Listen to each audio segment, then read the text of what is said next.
What we now know is that this was clearly gang-related. There was a gunfight between multiple gang rivals.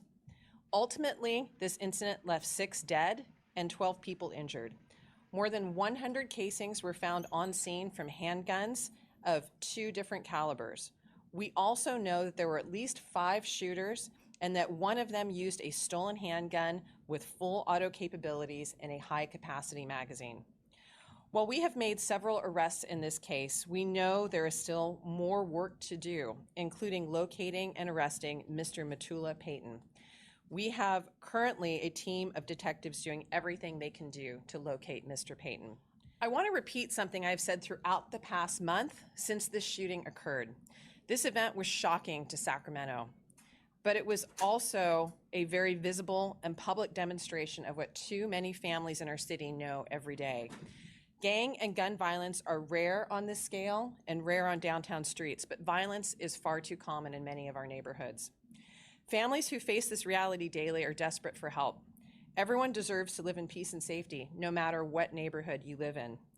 We know that a small number of criminals can inflict huge suffering, including repeat offenders, gang members, and people willing to resort to violence to resolve differences.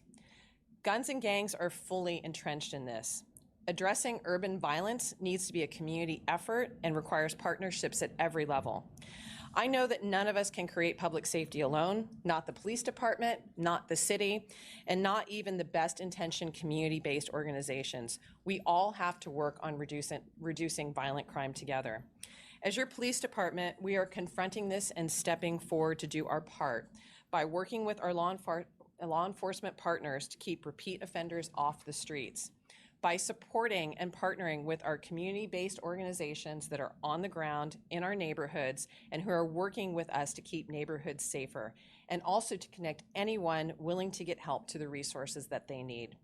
Finally, we are using data and studying all available information to identify those responsible for violence so that we can direct resources and be more effective.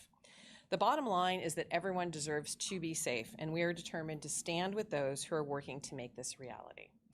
The charges today that have been filed in arrest warrants issued, a judge signed those arrest warrants, involve Smiley Martin, Dondre Martin, and Matula Payton. One question that may be posed is, why are Sergio Harris, Devazia Turner, and Joshua Hoy not charged as victims of the murder, as murder victims?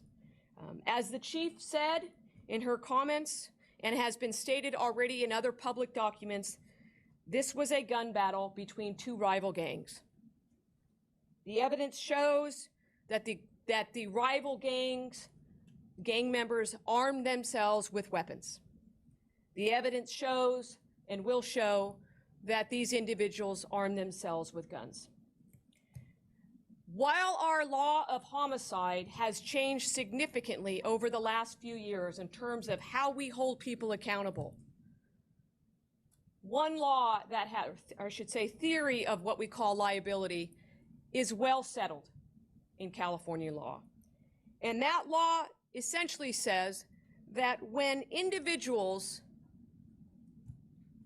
are involved in a gun battle and they kill innocent bystanders, all participants in that gun battle are responsible for the death of those innocent bystanders.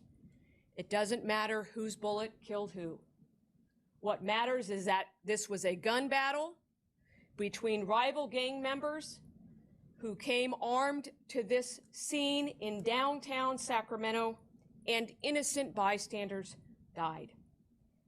All participants in this incident, the surviving ones, the Martin brothers and Matula Payton, are charged with all of the deaths of those innocent bystanders.